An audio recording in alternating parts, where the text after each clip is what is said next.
बड़ा सुंदर भाव है संतों का। संतन के संग लागे रे तेरी अच्छी बनेगी।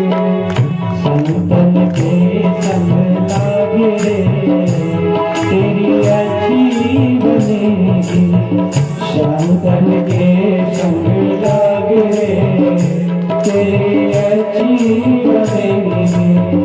अच्छी बनेगी तेरी बिगड़ी बनेगी। अच्छी बनेगी तेरी बिगड़ी बनेगी। अच्छी बनेगी तेरी बिगड़ी बनेगी। अच्छी बनेगी तेरी बिगड़ी बनेगी। कोई तेरो बड़े भागे कोई तेरो बड़े भागे तेरी अच्छी बनेगी। संतन के संग लागे रे तेरी अच्छी बनेगी।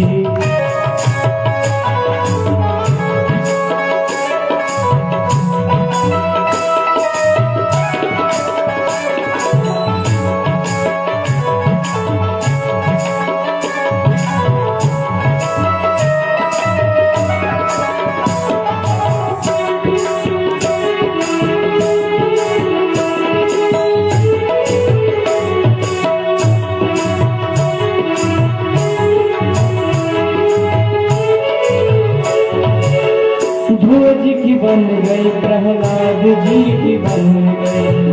ध्रुव जी की बन गई प्रहलाद जी की बन गई। ध्रुव जी की बन गई प्रहलाद जी की बन गई। ध्रुव जी की बन गई प्रहलाद जी की बन गई। ध्रुव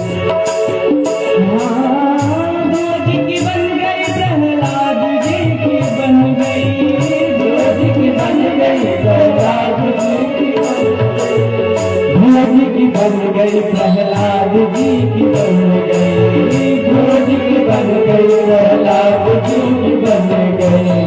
हरि कीर्तन में लाग रे हरि कीर्तन में लाग रे तेरी अच्छी बनेगी। संतन के संग लाग रे तेरी अच्छी बनेगी।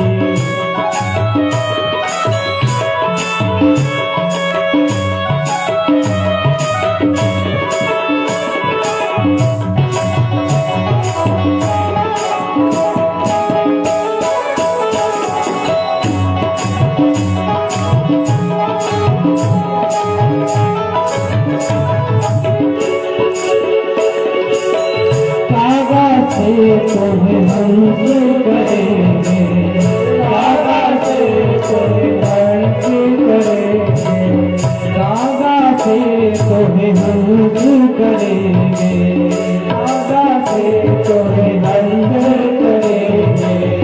दादा से तुम्हें हंस करेंगे। दादा से तुम्हें हंस करेंगे। मिट जाए दिल के दाग रे तेरी अच्छी बनेगी। मिट जाए दिल के दाग रे तेरी अच्छी बनेगी। संतन के संग लाग रे तेरी अच्छी बनेगी।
राम चरण अनुराग रे राम चरण अनुराग रे तेरी अच्छी बनेगी संतन के संग लाग रे तेरी अच्छी बनेगी संतन के संग लाग रे तेरी अच्छी बनेगी।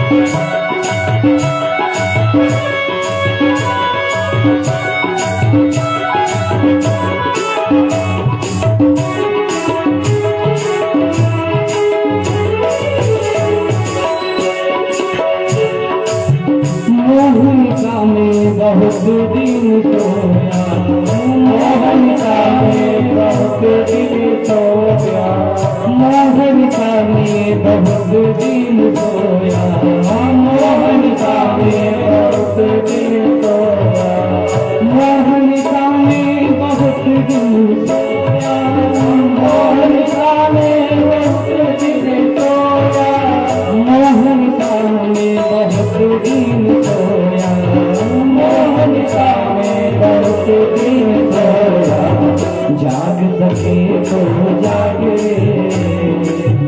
जाग सके तो जागे तेरी अच्छी बनेगी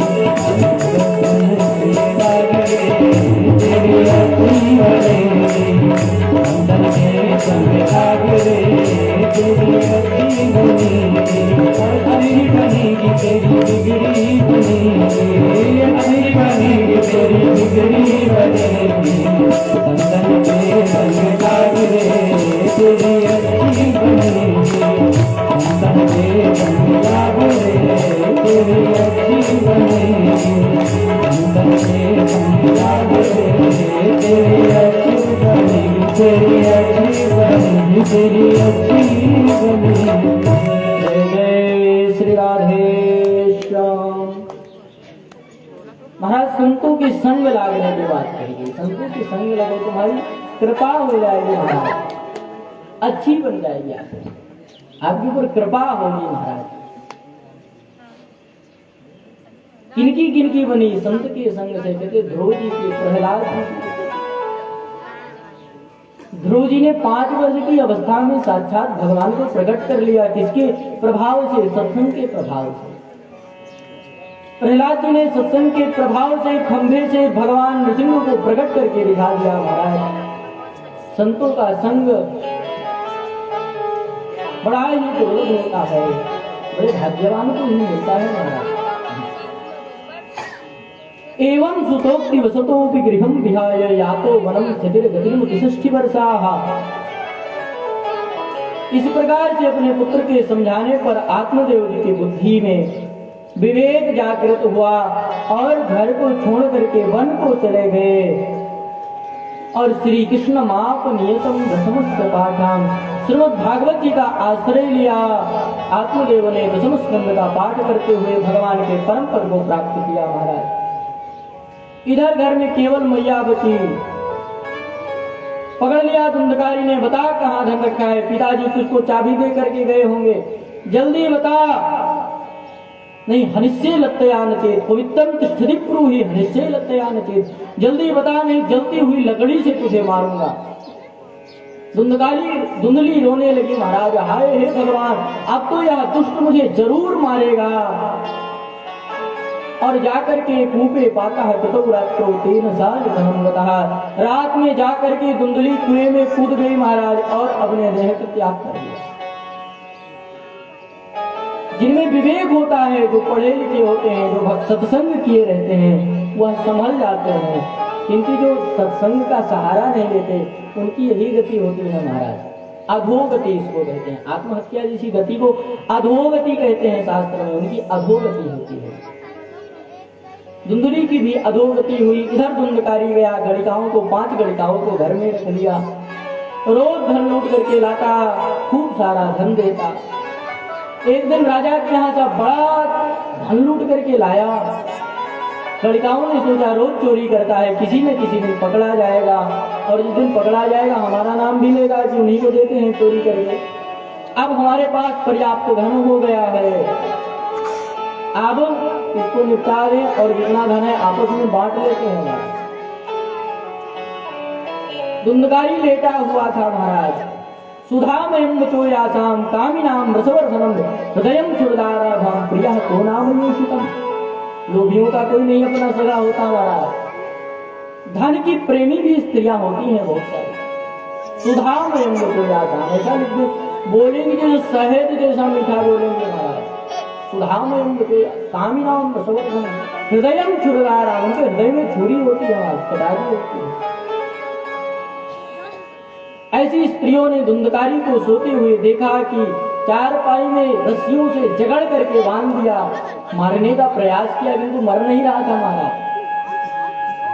एक लड़का दौड़ती हुई गई, चूल्हे से जलते हुए अंगारे भर लाई। ताप्तांगार समूहाश्च तन्मुखे ही विचिच्यपु अग्नि ज्वालाति दुखेन व्याकुलो निधनम कृतः। उसके मुख में जैसे ही वह चिल्लाया, जोर से मुख खोल करके वह चिल्लाया और अंगारे जलते हुए आग के उसके मुख में ठूस ठूस करके भर दिया गणिकाओं ने, और तड़प करके धुंधकारी ने अपना देह अधोगति को चला गया, प्रेत योनि में चला गया। आत्मदेव जी को पता चला, गया जी ने जाके श्राद्ध किया। घर को आए, घर में आकर के थोड़ी जगह साफ की और लेट गए। रात्रि में क्या देखते हैं, एक छोटा सा हिरण का बच्चा दिखाई दिया। देखते देखते हाथी बन गया।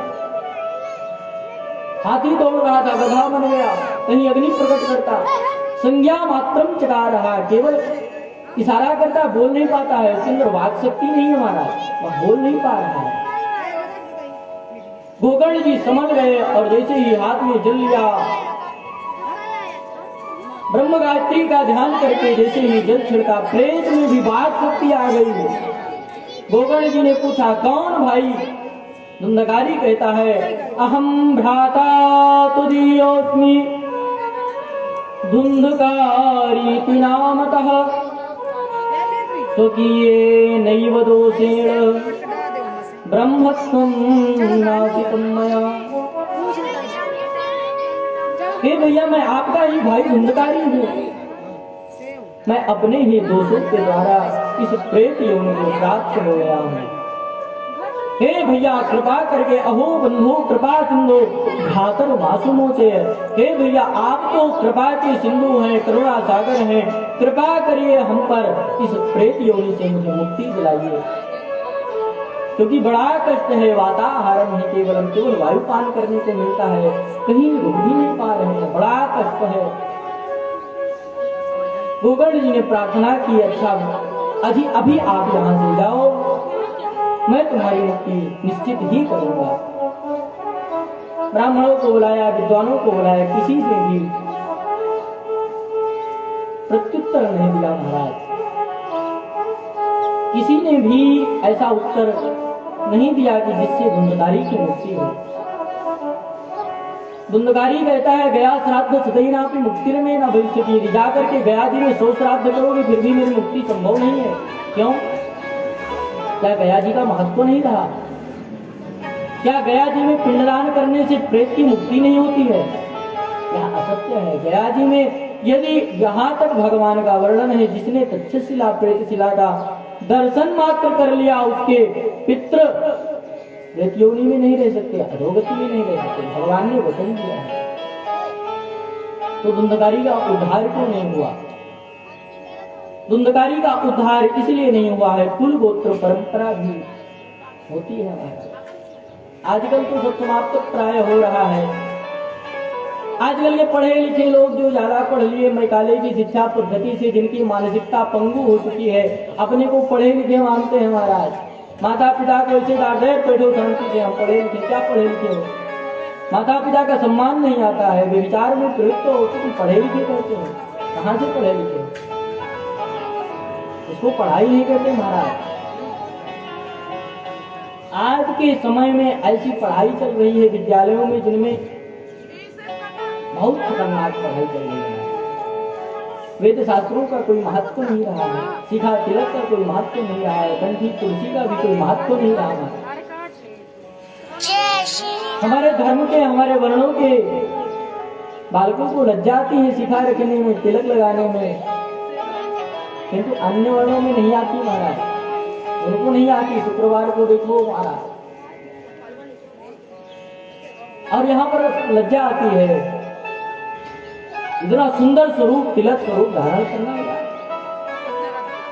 इतना सुंदर स्वरूप लगता है, ऐसे लज्जा आ रही है उनको। विदेशी आकर के हमारे वृंदावन में, चलो यहाँ से ज्यादा विदेशी वहां पर है, साफ धोती कुर्ता तिलक स्वरूप में महाराज।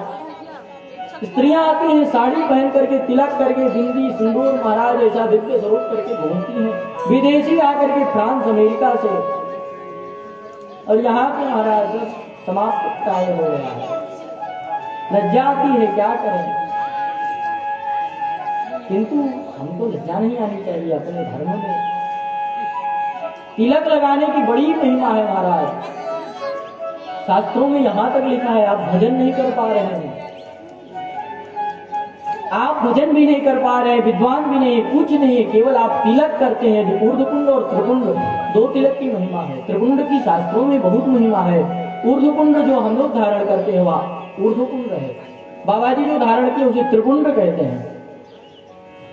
हमने जो धारण किया वह ऊर्ध्वपुंड है। ऊर्ध्व लोकों में जो ले जाए उसे ऊर्ध्वपुंड कहते हैं।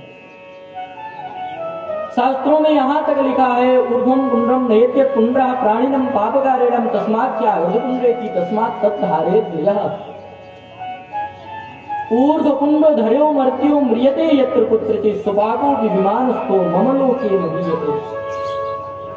जो व्यक्ति ऊर्ध्वपुंड धारण करके मर गया वह मेरे विमान में बैठ करके मेरे लोक को आता है। देवता यमराज उसे दूर से दंडवत प्रणाम करते हैं, उसे बोलते नहीं है। इतनी महिमा तिलक की, केवल तिलक लगा है और मर गए। भगवान का नाम तो ऐसे भी नहीं आता, मरते समय तो धन डाला रहता है, धनगाड़ करके रखा है, मर रहे हैं, इशारा कर रहे हैं, पूरा प्रयास करके इशारा करते करते प्राण निकल गए महाराज। सांप बन के बैठ गए, उसी धन की सुरक्षा करो, अंते यामती सागति। भगवान राम का तो स्मरण आएगा नहीं, ऐसी पात्रता हमें है नहीं कि भगवान का नाम आ जाए हमारी जिह्वा पर मरते समय, किंतु इतना प्रयास जरूर करें कि जब मरे तब हमारे कंठ में तुलसी और ऊर्ध्वपुंड तिलक को धारण हो। हमारे गुरुदेव भगवान कहते हैं कि किसी को लघु शंका करना होता वह भी सोचता है कहाँ करे। यह हमारा देह है, देह मिला है भगवान की कृपा से, भगवान के अहेतु के अनुग्रह से यह देह हमें प्राप्त हुआ। क्या हमें यह नहीं सोचना चाहिए कि यह देह कब हमारा छूटे, हम कहाँ छूने, किस अवस्था में छोड़े। ठीक है, हम वृंदावन अयोध्या में देह न छोड़ पाए, किंतु भगवान का नाम तो हो, तुलसी तिलक तो हो महाराज। जहाँ पर तुलसी जी है वहां पर ठाकुर जी है, वही वृंदावन है। मन को ही वृंदावन बना लो, अपने हृदय को वृंदावन बना लो महाराज। संत गाते हैं, भाग बड़ो वृंदावन पायो, बड़ा भाग्य है वृंदावन मिला हमें। ऐसा महाराज, किंतु आजकल की तो उनकी मानसिकता पंगु हो गई है। जहां जिसका मन हुआ वहां विवाह कर लिया, न किसी से गुण से मतलब, न दोष से मतलब, न कुल गोत्र से मतलब। धुंधकारी प्रेत योनि में क्यों गया? क्योंकि आत्मदेव जी की कुल का नहीं था, आत्मदेव जी के साढ़ू का लड़का था, गोकर्ण जी के मौसी का लड़का है, तो गोकर्ण जी के हाथ से पिंडदान कैसे उसको मिल जाए? अपने गोत्र का जब पिंडदान करेगा तभी तो होगा महाराज। अंतर जातीय विवाह आजकल बहुत हो रहे हैं, जिसको जहां मन हुआ, जिससे मन हुआ विवाह कर लिया। गीता जी के पहले अध्याय का 42वां श्लोक पढ़ेंगे। अर्जुन जी यही शंका करते हैं महाभारत युद्ध से पहले, यदि मैं आपस में युद्ध करेंगे, हम भाई मर जाएंगे लड़कर के, तो कुल की स्त्रियां दूषित हो जाएंगी, और यदि स्त्रियां दूषित हो जाएंगी तो वर्ण संकरो भी जाएंगे, वर्ण संकर हो जाएंगे, जो उनसे संतान जन्म लेगी वर्ण संकर हो जाएगी। और जब वर्ण संकर हो जाएंगे तो उनके जो पूर्वज है नरक में चले जाएंगे, उनके हाथ से पिंडदान नहीं मिलेगा वहां। आप जब पूजन करते हैं, बाबा जी पूजा करते हैं, आचार्य जी बुलाते हैं सरमाहम, ब्राह्मण हो तो सरमाहम, क्षत्रिय हो तो वरमाहम, वैश्य हो तो वरमाहम और शूद्र हो तो दासोहम। सरमाहम, वरमाहम, गुप्तोहम, दासोहम, वैश्य के लिए गुप्तोहम। और यदि आप ब्राह्मण हैं, आपकी स्त्री क्षत्रिय है, उनसे जो पुत्र उत्पन्न होगा वह सरमाहम होगा कि वरमाहम होगा महाराज, आप ही सोचिए। ना वह ब्राह्मण रहेगा ना क्षत्रिय रहेगा, वर्ण संकर हो जाएगा।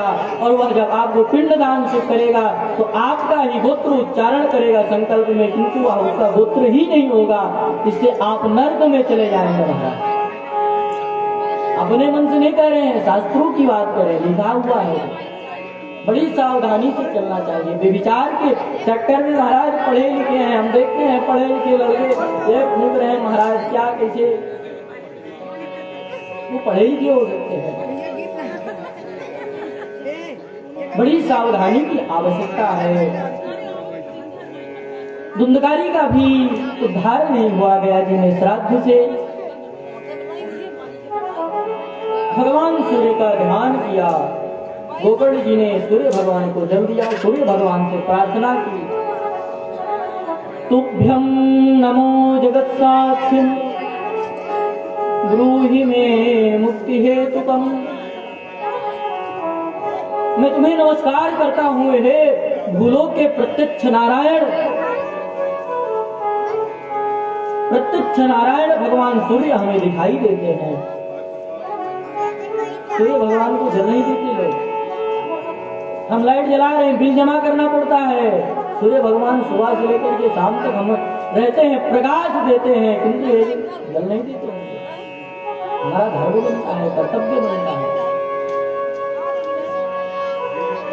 घुटनों की तो समस्या, बहुत समस्या है, सूर्य ग्रह की खराब होने से ही होती है।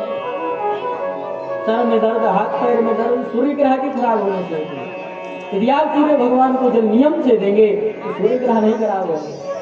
आप हस्त रहेंगे, भगवान का नाम जपते हुए सूर्य भगवान से प्रार्थना की। सूर्य भगवान ने दिशा निर्देश किया, श्रीमद् भागवतानुक्ति सप्ताहम वाचनम कुरु। हे गोकर्ण, जाओ अपने भाई को भागवत की कथा सुनाओ, उनकी मुक्ति हो जाएगी। ऐसे पापियों का भी कल्याण है भागवत जी से। भागवत जी का आयोजन किया। वैष्णवम ब्राह्मणम मुख्यम श्रोतारम परिकल्पसा। गोकर्ण जी ने भागवत जी का आयोजन किया। वैष्णव ब्राह्मण सब श्रोता पधारे कथा के लिए। ऐसे ही एक 7 गांठ का बांस गड़ा हुआ था। इस बांस की भी बड़ी महिमा है। जो बांस गड़ा हुआ है 7 गांठ का, इसकी भी महिमा है शास्त्रों में।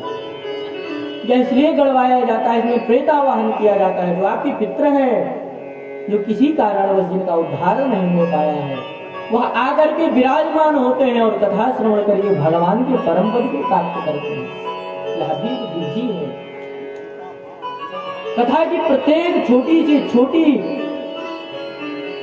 विधि का भी शास्त्रों में वर्णन है। शास्त्रों की विधि कर्म चलता है। धुंधकारी आया, 7 गांठ का बांस गड़ा हुआ था, प्रविष्ट हो गया, भागवत की कथा सुनी। 7 दिन जैसे ही कथा सुनी, एक दिन कथा श्रवण करता तो 1 गांठ झटक जाती। एवं 7 दिनश्चैव सप्त ग्रंथि विभेदनम। इस प्रकार से 7 दिन धुंधकारी ने कथा श्रवण की। 7 ग्रंथियां फट गई। दिव्य रूप धरो जात तुलसी राम मंडितः पीतवासो घनश्यामः मुकुटि कुंडलान्वितः। दिव्य रूप धारण करके एक पुरुष प्रकट हुआ। सुंदर कुंडल धारण किया हुआ है, मुकुट धारण किया हुआ है महाराज, पीतांबर धारण किया हुआ है। भागवत जी के मुक्त कंठ होकर के महिमा गाई धुंधकारी। धन्या भागवती वार्ता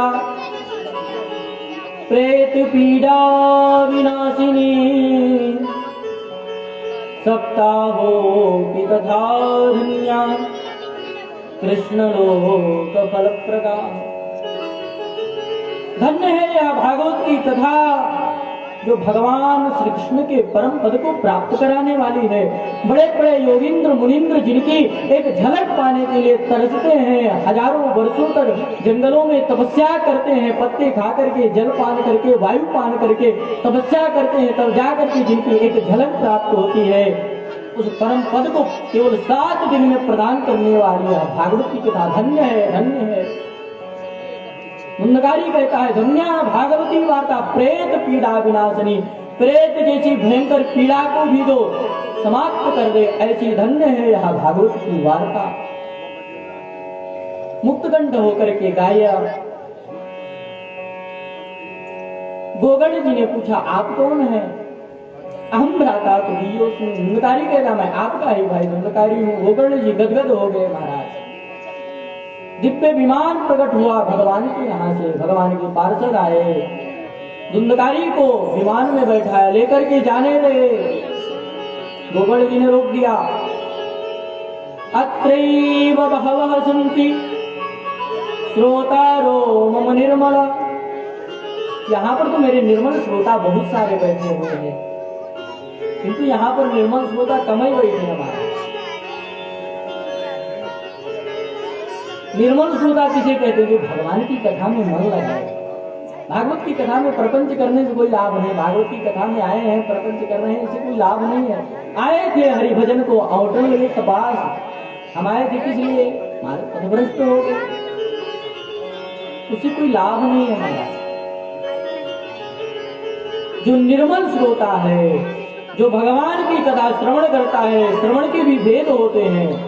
श्रृण्वन् ग्रन्थ संस्मरेश्च चिन्तयन् नामानि रूपाणि मंगलानि। भगवान की कथा जो श्रवण करे, ग्रहण करे, चिंतन करे, उसके बाद में उसका मनन करे, उसी को पूर्ण लाभ प्राप्त होता है। यदि कथा में कुछ ना समझ में आए तो उसको पूछिए, यह भी नियम है। कुछ बुद्धि हमारी नहीं स्वीकार कर पा रही तो उसको पूछिए। कथा का यही तो मतलब होता है। आपके बुद्धि में कोई कुंठा बनी रह जाए, इससे कोई लाभ नहीं है। गोगर्ण जी ने कहा, यहाँ तो मेरे बहुत सारे निर्मल श्रोता हैं, किंतु एक ही विमान क्यों लाए? भगवान के पार्षद कहते हैं, श्रवण से विभेदेन फल भेदोत्र संस्थिता। श्रवण के भेद से ही फल मिलता है।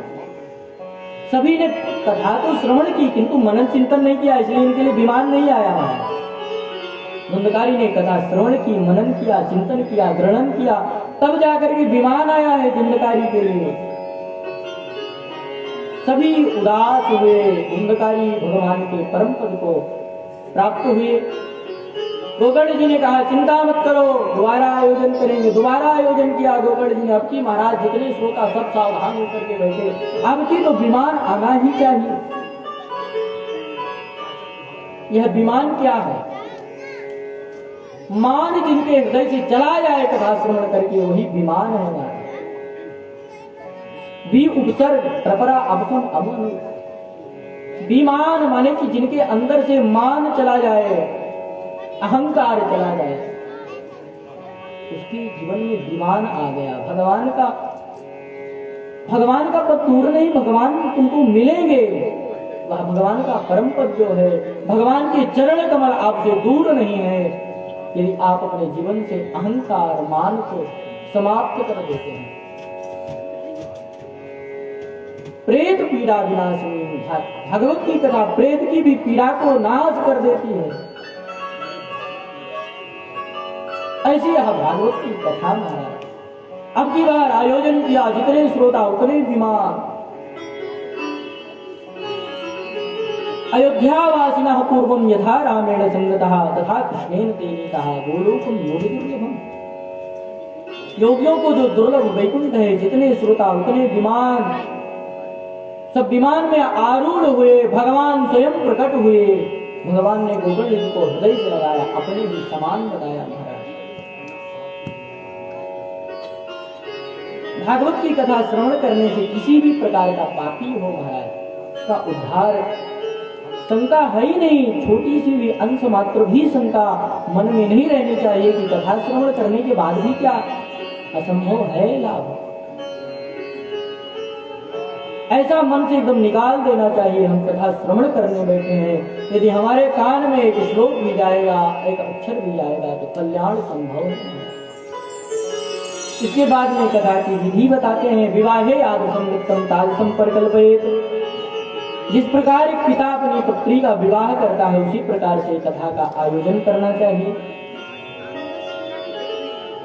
किसी पिता के पास बहुत सारी संपत्ति रहती है तो वह भी अपनी पुत्री का विवाह करता है।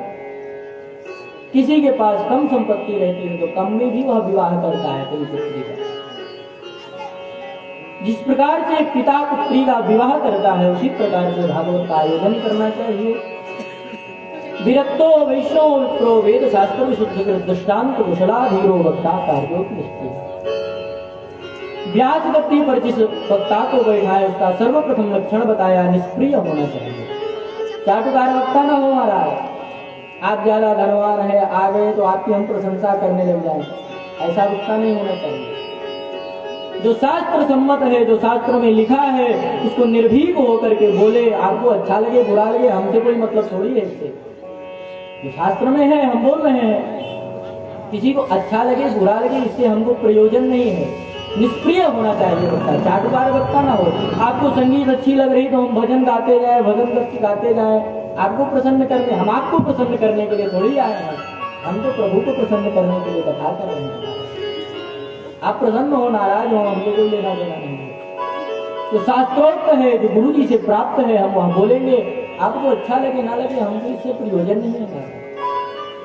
वैष्णव होना चाहिए, तिलक तुलसी धारण करता हो। विरक्त वैष्णव विरक्त होना चाहिए। विरक्त का यह अर्थ नहीं हुआ कि घर छोड़ करके बाबा बन जाए। विरक्त इंद्रियार्थी, सो अपनी इंद्रियों पर विजय पाए। महाराज, अपनी इंद्रियों पर विजय पा लेना ही सबसे बड़ी विरक्तता है। विरक्त हो गए, घर द्वार छोड़ दिए, फिर भी जाकर के जो मन में आ रहा है खा रहे हो, पी रहे हो, घूम रहे हो, कोई लाभ नहीं है। अपनी इंद्रियों से विरक्त हो जाओ। कितने गृहस्थ इसी कलिकाल में भगवान को प्रकट करके दिखाए हैं। भक्तिमती मीरा जी ने इसी कलयुग में भगवान को मूर्ति से प्रकट करके दिखा दिया। भक्तमाल के चरित्र उठा करके देखो, एक नाथ जी कितने चरित्र भरे पड़े हुए इसी कलयुग में भगवान को प्राप्त किया संतों ने। विरक्तो विष्णु विप्रो, दूसरी बात तो ही ब्राह्मण होना चाहिए। जो व्यास गद्दी पर बैठे वह ब्राह्मण है। ब्राह्मण के अन्य कोई किसी को व्यास गद्दी पर बैठने का अधिकार नहीं है। विरक्तो विष्णु विप्रो, एक बिंदी का महत्व होता है शास्त्रों में, व्याकरण के शास्त्रों के हिसाब से। विरक्तो विष्णु विप्रो तीनों शब्द पुल्लिंग है, इसलिए स्त्रियों का भी कहीं जिक्र नहीं हुआ। कहीं शास्त्रों में लिखा है, जो शास्त्र विधि को छोड़ करके मनमुखी वक्ताओं से कथा श्रवण करता है, वह भी नरक चले जाते हैं। कहने वाले करने वाले दोनों, सुनने वाले दोनों नरक चले जाते हैं। इसलिए विरक्तो विष्णु विप्रो, कैसा ब्राह्मण होना चाहिए? बोले वेद शास्त्र विशुद्ध कृत, जिसे वेद शास्त्रों का शुद्ध ज्ञान हो, उसे व्यास गद्दी पर बैठाना चाहिए। भोजन के नियम बताए, कथा श्रवण के नियम बताए। सुखरूप प्रबोधज्ञ सर्वशास्त्र विशारद, एतत् कथा प्रकाशेन मदज्ञान विनाशे। जो यह शंका करके बैठेगा कि यह जो कथा सुना रहा है या बालक है या कोई है, अन्यत्र बुद्धि रखेगा, उसका कल्याण संभव नहीं है। सुखरूप प्रबोधज्ञ, ऐसा मन में भाव रखो कि साक्षात श्री सुखदेव भगवान ही भागवत की कथा सुना रहे हैं, तब आपका कल्याण संभव होगा। हमारी क्या औकात, हम कथा सुनाएंगे? भागवत की एक श्लोक का, एक अक्षर का अर्थ करने के हमारे अंदर औकात नहीं महाराज। हमारी वो सामर्थ्य नहीं कि हम एक श्लोक का अर्थ कर सकें। क्या गुरुदेव भगवान की कृपा है, गुरुदेव भगवान ही बुलवाते हैं, गुरुदेव भगवान ही बोलते हैं, गुरुदेव भगवान की कृपा बोलती है महाराज, हम माने हम बोलते।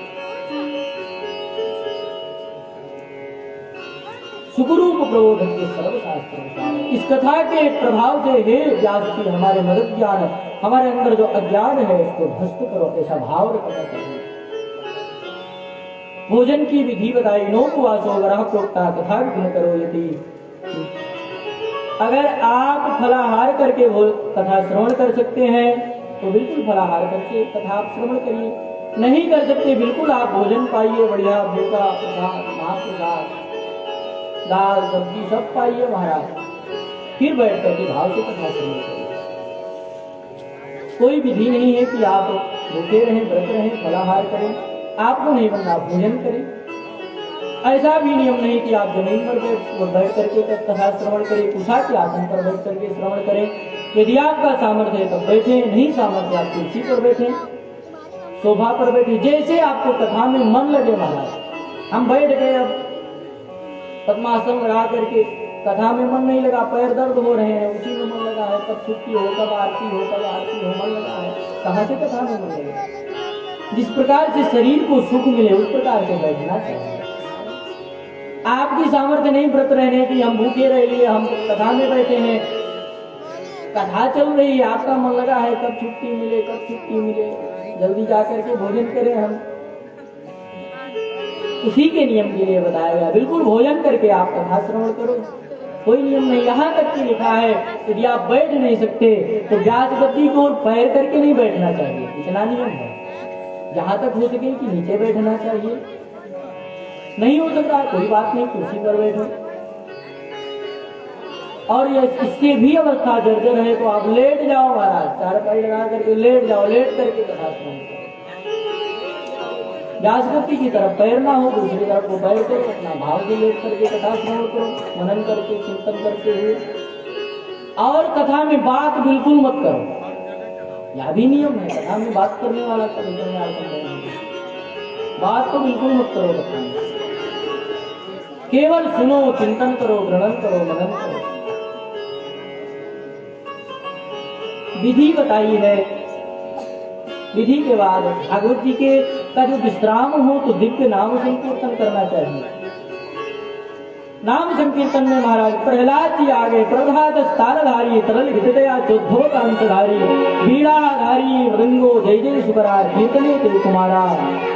प्रहलाद जी तार बजा रहे हैं, उद्धव जी कांस बजा रहे हैं, नारद जी प्रकट होकर के बीड़ा बजा रहे हैं महाराज, राग करता अर्जुन जी आलाप ले रहे हैं महाराज, दिव्य आलाप। इंद्रो वादिम मृदंगम जय जय सुकरा कीर्तने ते कुमारा, इंद्र मृदंग बजा रहे हैं, कीर्तन कर रहे हैं कुमार, दिव्य अलौकिक नाम संकीर्तन प्रारंभ हुआ। श्री कृष्ण गोविंद हरे मुरारे, हे नाथ नारायण वासुदेवा, श्री कृष्ण गोविंद हरे मुरारे, हे नाथ नारायण वासुदेवा, श्री कृष्ण गोविंद हरे मुरारे, हे नाथ नारायण वासुदेवा, श्री कृष्ण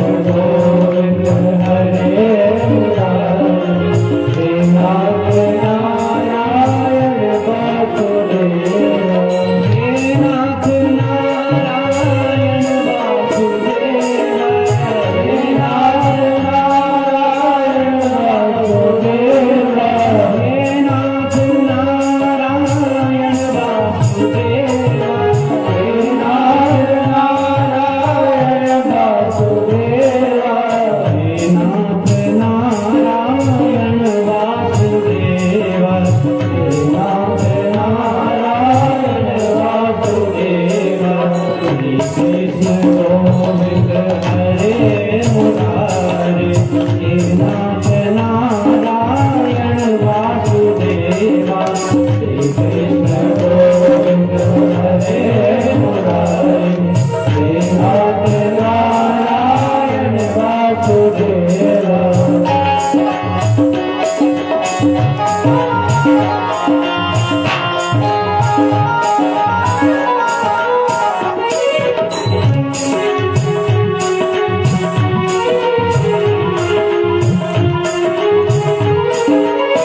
कृष्ण गोविंद हरे मुरारी, श्रीनाथ नारायण वासुदेवा, श्रीनाथ नारायण वासुदेवा, श्रीनाथ नारायण वासुदेवा, श्रीनाथ नारायण वासुदेवा। बोलो नारायण भगवान की।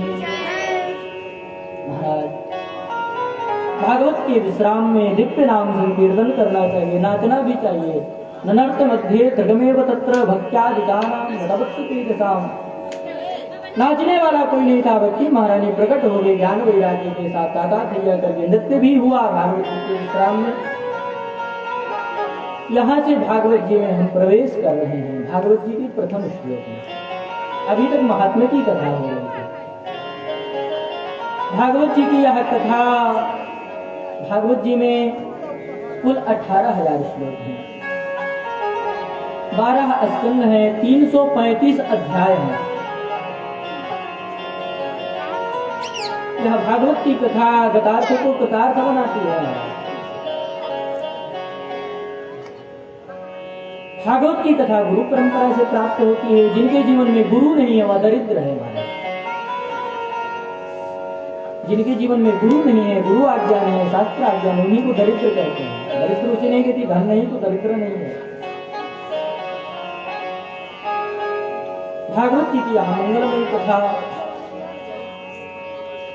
इसका नाम है श्रीमद् भागवत। भागवत जी के प्रथम श्लोक में सत्य स्वरूप भगवान की वंदना की गई है। किसी का नाम नहीं लिया है, यहाँ पर सत्य स्वरूप परमात्मा का वंदन किया गया है। आइए हम सब भी भागवत जी के मंगलाचरण की ओर चलते हैं। जन्माद्यस्य यतोऽन्वयादितरतः चारथे स्वभिज्ञः स्वराट्, तेने ब्रह्महृदाय आदिकवये मुह्यन्ति सूरयः, तेजोवारिमृदां यथा विनिमयो यत्र त्रिसर्गो मृषा, धाम्ना स्वेन सदा निरस्तुतं सत्यं परं धीमहि। सत्यम परम धीमहि। मैं सत्य स्वरूप परमात्मा का वंदन करता हूँ।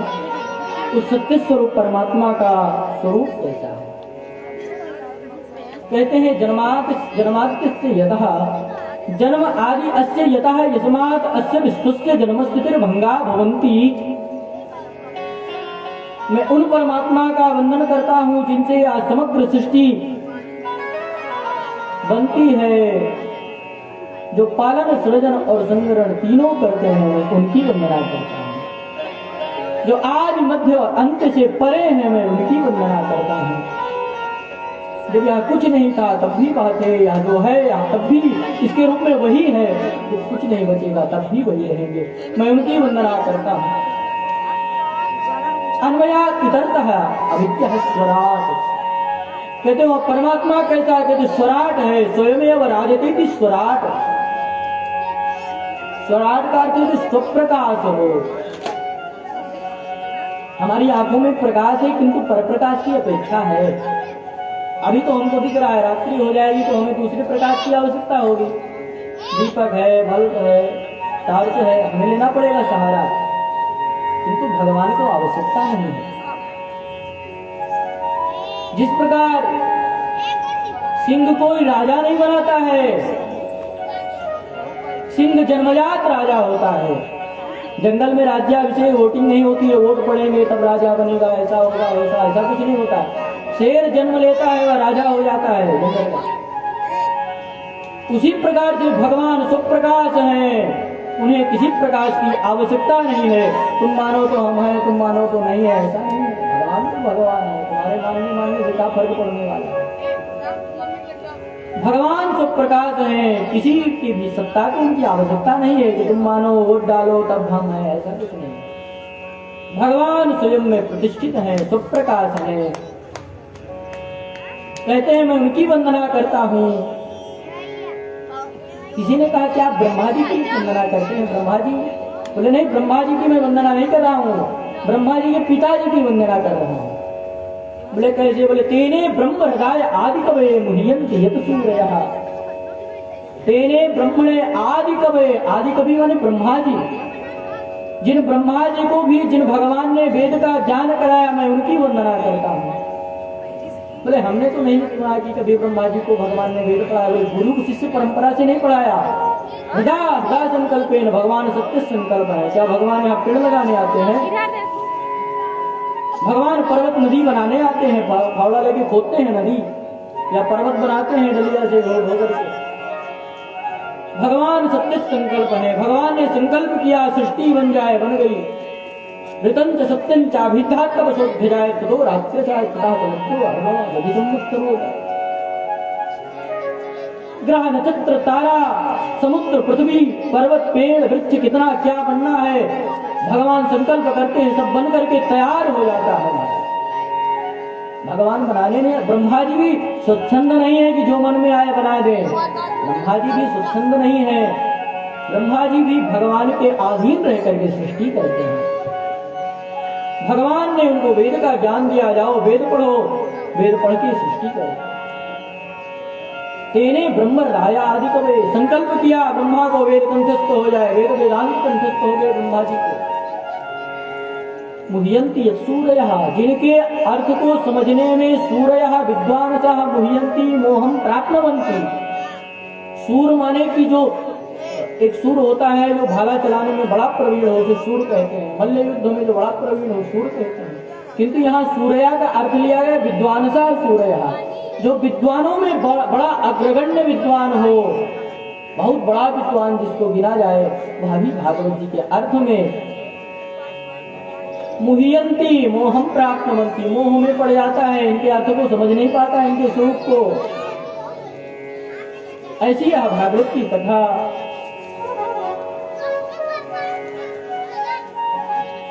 महाराज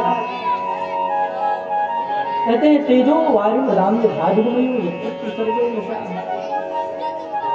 जिस प्रकार से तपती हुई धूप में हमें दूर से वायु का दर्शन होता है, उसी प्रकार यह संसार भी हमें, असत्य संसार भी जिनकी सत्ता से हमें सत्यवत प्रतीत होता है, मैं उन परमात्मा का वंदन करता हूँ जो ना होते हुए भी हमें सही दिखाई पड़ रहा है। हमें संसार दिखाई पड़ रहा है क्योंकि असत्य संसार है। असत्य संसार भी जिनकी प्रभाव से आत्मा भगवान श्री कृष्ण ही है, ऐसे सत्य स्वरूप परमात्मा को हम सब राधा रानी के साथ दंडवत प्रणाम करते हैं। द्वितीय श्लोक में भागवत जी के अधिकारी का निरूपण किया गया। भागवत जी का अधिकारी कौन है? भागवत सुनने का अधिकार किसको प्राप्त हुआ, इसमें अधिकार का निरूपण किया गया है। अधिकार, बिना अधिकार की वस्तु यदि किसी को मिल जाए तो उसका दुरुपयोग करता है, इसलिए अधिकारी को ही देना चाहिए। द्वितीय श्लोक में व्यास जी कहते हैं धर्मः प्रोज्झित कैतवोऽत्र परमो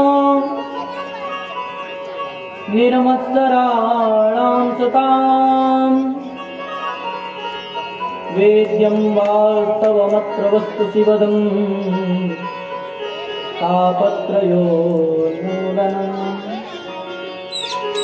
श्रीमद्भागवते महामुनिकृते किं वा परैरीश्वरः सद्यो हृद्यवरुध्यते त्रिदभिः शुश्रूषुभिः तत्क्षणात्। धर्म प्रोज्झित कैतवोत्र परमो, अत्र कैतवो परमो धर्मो निरूप्यते। अत्र यहाँ पर परम धर्म का निरूपण किया गया है। प्रश्न किया क्या धर्म दो प्रकार के होते हैं, धर्म और परम धर्म। बोले यहाँ पर धर्म से कपट को निकाल दिया गया है। कैतो माने कपट को, प्रोज्झित माने निकाल करके फेंक दिया गया है। कपट को, निष्कपट धर्म का निरूपण भागवत जी में किया गया है। कैतवोत्र परमो धर्मो निरूप्यते। परम धर्म का निरूपण किया गया भागवत जी में। कहते हैं क्या धर्म में भी कपट होता है? बोले हाँ होता है। माता पिता की हम सेवा कर रहे हैं, यह हमारा धर्म है, किंतु माता पिता की सेवा इसलिए कर रहे हैं कि माता पिता के पास दो संपत्ति है, हम सेवा करेंगे तो पिताजी हमको देंगे, तो यह कपट युक्त धर्म है। तो इस कपट भाव से माता पिता की सेवा करते हैं उसे धर्म कहते हैं। जो कपट लेकर के धर्म करते हैं उन्हें धर्म, परम धर्म और धर्म। हम भगवान की कथा कराएं, हम भगवान का पूजन करें, हम भगवान को भोजन चढ़ाएं, हम भगवान की आराधना करें, हम भगवान राम भक्त का अर्चन पूजन वंदन करें। इसलिए ना करें कि भगवान हमको कुछ दे दें, हमको गाड़ी दे दें, घर दे, मकान दे, विवाह करवा दे, ऐसा भाव रखकर जो करता है वो कपट युक्त धर्म कर रहा है। निस्वार्थ अहेतुक्य प्रतिहता है आत्मा संप्रसिद्धति। जो अहेतु की भक्ति करता है, भगवान का भजन करता है, भगवान से कुछ मांगता नहीं है, वह भक्ति श्रेष्ठ माना जाता है। परम धर्म का निरूपण भागवत जी में किया गया है। निर्मत्सराणाम सताम, इसका अधिकारी कौन है? बोले जिनके अंदर से मात्सर्य भाव निकल गया है। निर्मत्सराणाम सताम, सताम मात्सर्य भाव, एक मच्छर होता है, मात्सर्य होता है।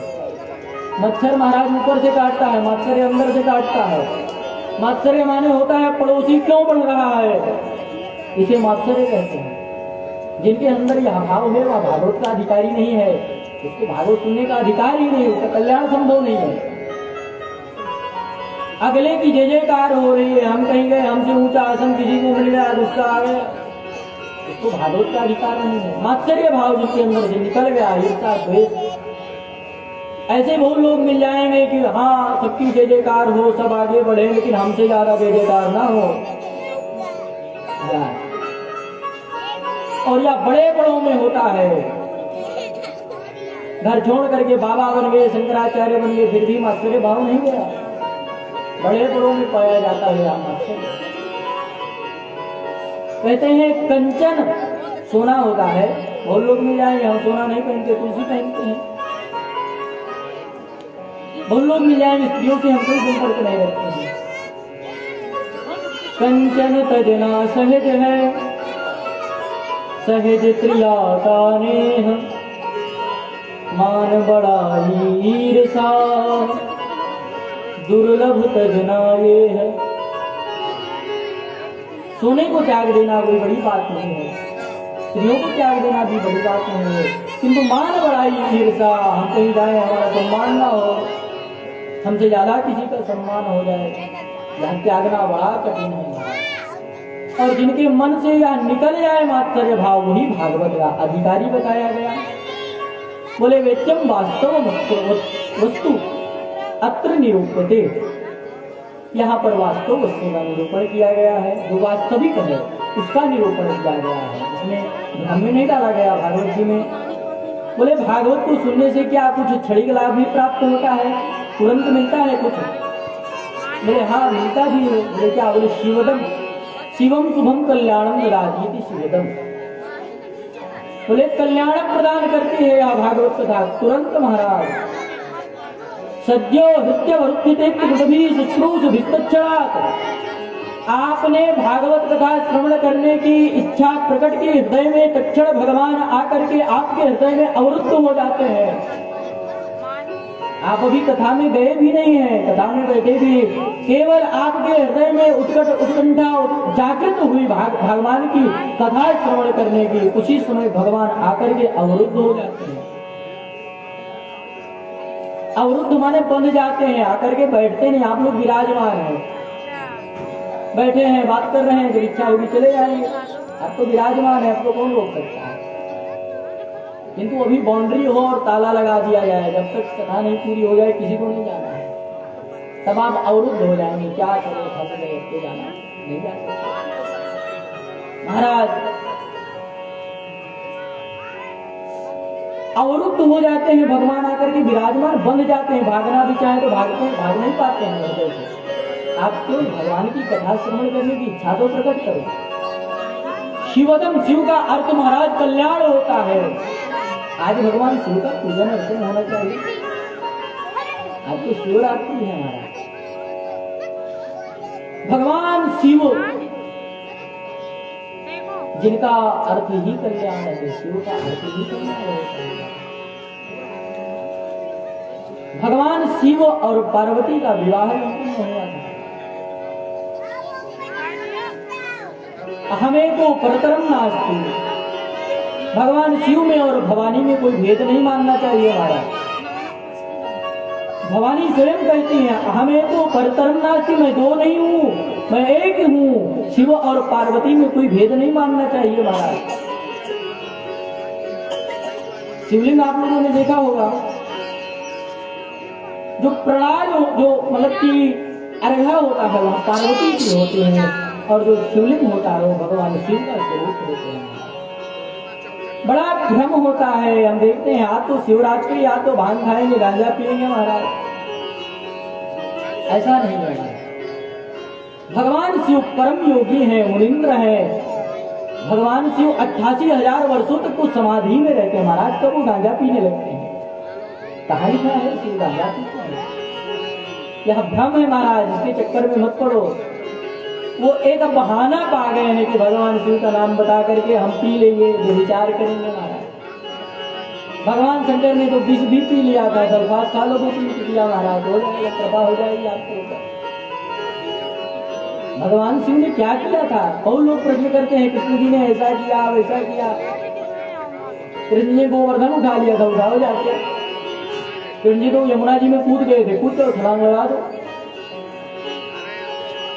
महाराज। हजारों वर्षों तक भगवान शिव समाधि में रहते हैं, गांजा पीने का बात नहीं।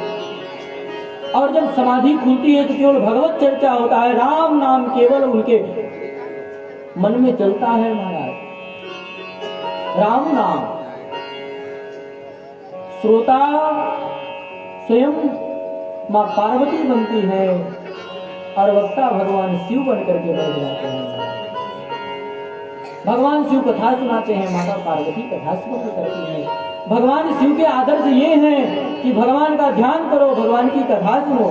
भगवान के भक्तों को यह लक्षण है, भगवान के भक्तों का यह लक्षण नहीं है कि गांजा पिए महाराज, दूसरे को गाली दे। भगवान के भक्त हो, कहाँ से भक्त हो? बहुत मारेंगे यमराज तुमको अगर ऐसा करोगे। सब देख रहे हैं, लिख रहे हैं, ये देखो भगवान का नाम लेकर के गांजा पी रहा है, तो कब बताए इसको। इंतजार कर रहे हैं लाठी लेके महाराज। बड़ी सावधानी से चलो, भगवान का स्वरूप समझो, भगवान शिव कौन है। भगवान के स्वरूप में भेद नहीं, हरि हरे और भेदा, हरि और हर अभेद है। जो भगवान राम की तो भक्ति करते हैं, शिव की निंदा करते हैं, क्या उनका कल्याण संभव है? किसी काल में उनका कल्याण नहीं हो सकता है। भगवान शिव से निंदा करने वाले को भगवान राम स्वीकार नहीं करते हैं। भगवान राम कहते हैं शिव द्रोही मम दास कहावा सोनर श्री सपने नहीं भावा। सब स्वप्न में भी मैं उसे भक्त नहीं मानता जो भगवान शिव की निंदा करे। हरति जना नाम भक्ता नाम पापा हरिति हरि, जो अपने भक्तों का पाप हरण कर ले उसे हरि कहते हैं। और हरति जना नाम भक्ता नाम पापा हरिति हरः, जो हरण करे वह हरि है और जो हरण करे वह हर है। हरि और हर दोनों अभेद है महाराज, इनमें कोई भेद नहीं है।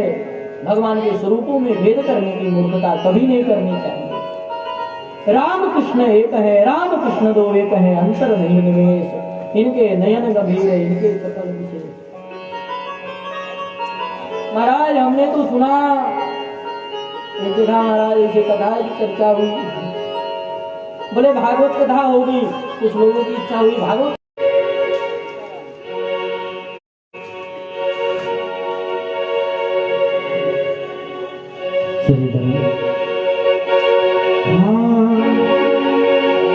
खेल जग से निराले सब देवों में भोले भाले, सब देवों में भोले भाले।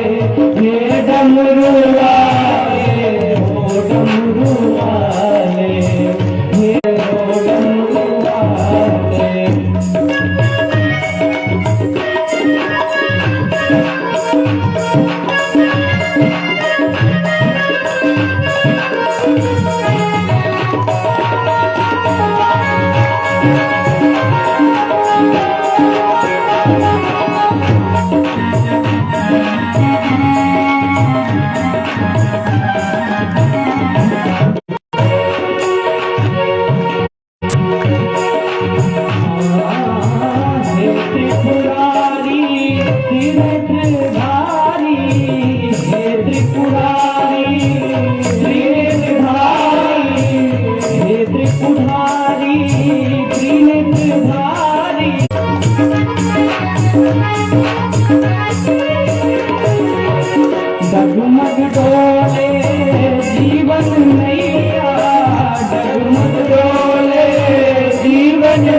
चाहते हो ले जाओ।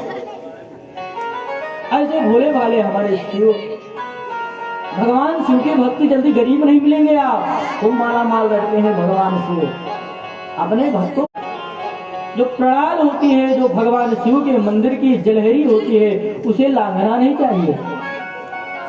किंतु कई जगह ऐसा भी होता है प्रणाल नहीं रहती, फिर भी लोग पूरी परिक्रमा नहीं करते हैं। आरती में भी भगवान अभिषेक कराते हैं तो पूरी परिक्रमा नहीं करवाते हैं। किंतु ऐसा नहीं है। उसके बाद गुरुदेव भगवान कहते हैं प्रणालम नहीं वलंघे, शास्त्र में लिखा प्रणाल नहीं लांघना चाहिए। किंतु किसी मंदिर में बना करके स्थान जल एकत्रित कर लिया जाता है मंदिर में, वहां की पूरी परिक्रमा भी संभव है। जहां पर प्रणाल ना हो आप पूरी परिक्रमा करें एकदम भाव से, 1000 परिक्रमाएं भी संभव है, कोई दिक्कत नहीं है। भगवान श्रीमद् भागवत है, वेद रूपी वृक्ष का परिपक्व फल यह श्रीमद् भागवत है। बोले इसको क्या करना चाहिए? बोले पीबत, उसको पियो। क्यों पिए महाराज? फल है तो फल तो खाया जाता है, सूखा जाता है, पीने वाला फल देखा गया। किसी ने प्रश्न किया व्यास जी पीने वाला फल कब से आ गया महाराज? जिसमें बीज इत्यादि हो उसमें बीज निकाला जाता है, इसलिए इसको पियो। बोले कब तक पिए? बोले आलयम वृक्ष पर्यंतम, जब तक आपका जीवन है तब तक पीते रहो, मुंह रहो, बार बार पियो। कोई नियम नहीं एक बार भागवत सुन लिया दोबारा नहीं, बार बार जैसी सामर्थ्य हो। कोई अपने फल को खराब थोड़ी कहेगा।